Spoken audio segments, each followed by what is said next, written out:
interest rate? Interest rate. Non-transparency. Account system. Yes. SI. Enron and WorldCom.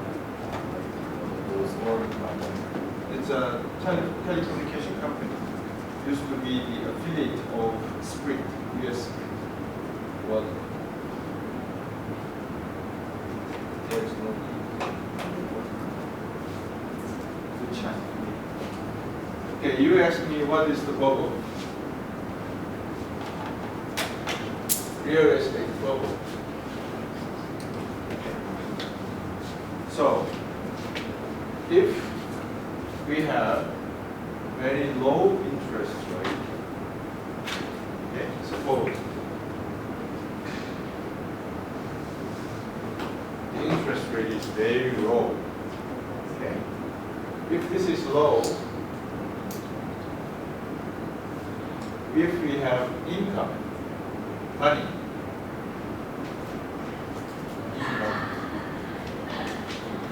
we use this income to save and to invest. Right? Also, we consume.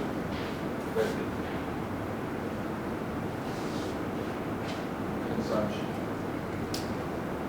So anyway, if the interest rate is low, then our income, we are going to either consume or save or invest.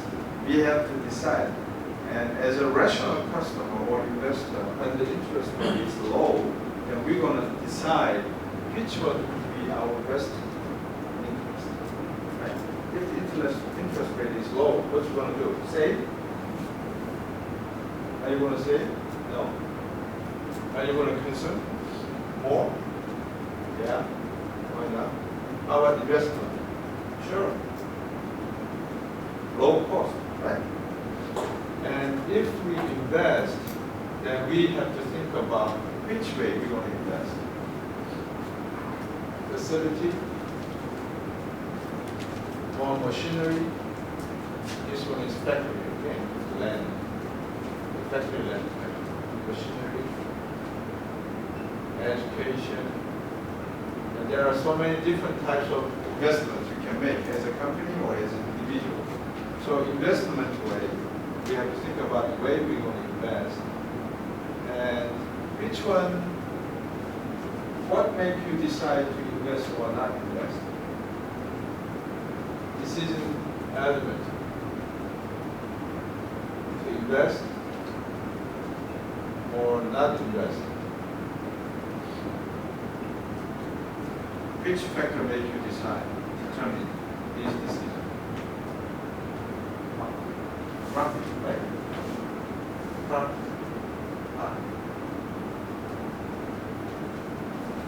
So the more profit you have, the more profit you expect. The soup E is expectation. Okay? The more profit you expect, the more you. Right? So now our condition is interest rate is low enough and we are interested in to save or invest or consumption. As a rational investor and consumer, I decided I'm going to consume more because the cost is pretty low. And as a businessman, I decided to invest more because the cost is pretty cheap. And when I decide to which way I need to invest, I have to think about whether I'm going to build more factories on my land or I have to buy more machineries to produce more goods because consumers are now buying more. Or I invest in my education, etc. And the important factor, the key factor of the decision in deciding the investment, I was thinking, the more profit, then I will invest more. Right? So in 2004, between 2004 and 2006, and then 2008, previously is 2004, the U.S. Federal Reserve Bank interest rate was 1%.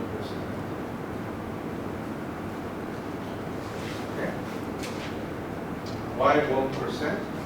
If you take a look at details of the economic event in these days, we had what? Terror attack, 9/11. So the airplane business was pretty bad. Government has provided subsidies to the airplane companies, yes, Airways, United, those companies. And then what else you can think of? 2000. There is IT.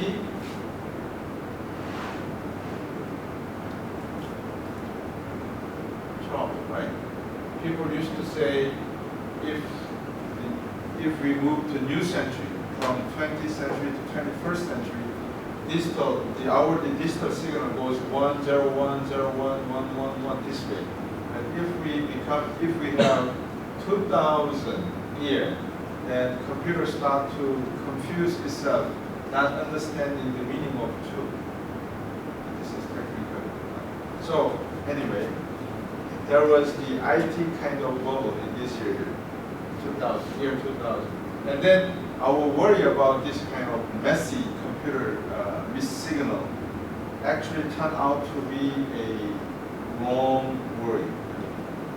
We did not have to necessarily worry about that kind of technical problem. So IT bubble was popped out, and then there was economic slowdown. So to save the economy, the Fed decided to maintain 1%, and against the terror, the war against the terror. And this 1% interest rate started to rise about 2004. So between 2004 and 2006, Fed started to raise the interest rate 17 times consecutively.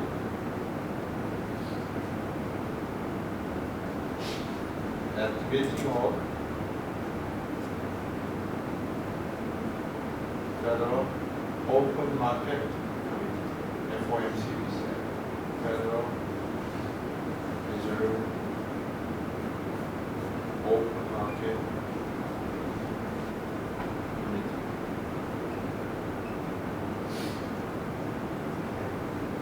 So 17 times consecutively at the meeting of FOMC. At this time, each time, they raised the interest rate by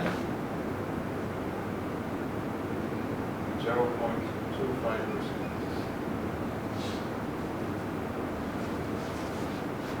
So now if you compute 0.25% times 17 multiplied, then this is what? How much?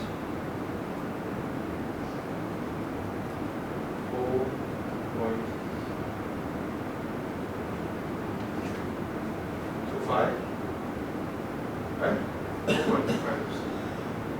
So previously it was 1%, and now we have to add 4.25%. So FDR's interest rate becomes 5.25%. If the basic interest rate of Federal Reserve banks becomes 5.25, and the interest rate in the market becomes over 10%. So as you can imagine easily, when the Fed's basic interest rate was 1%, the market interest rate was around 5 to 6%. Okay? So the interest rate in the market also was able to enjoy the low interest rate. So this low interest rate, with this low interest rate, people used to buy or invest something on something. It could be facility or machinery or self-education, etc. At that time, there was subprime real estate. So what was the subprime real estate? This is not actually our class topic, but I will explain briefly. Are you familiar with subprime? How about you? Yeah. Big stock kind of explains it. They package everything in one. Doesn't matter if it's like good land or good prime mortgages and just sell it off as it's like Yeah, levies. kind of. But if I can give you a little more detailed definition of subprime. When you buy a house in the United States, there is a prime mortgage. Okay? And subprime mortgage. And there is called, I'm still sleeping. I can feel that while I'm talking, I'm sleeping at the same time. I drank a wine last night until 1 o'clock, mixed with marketing. So between this prime and subprime, there is alt A, I would say alt A type of mortgage. Okay. As you can see by the word of prime, this house mortgage is mostly over $500,000 value of mortgage over.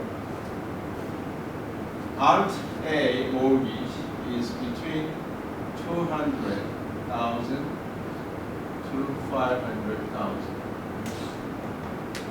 and subprime is 1,900, not 1,900, 190,000 under.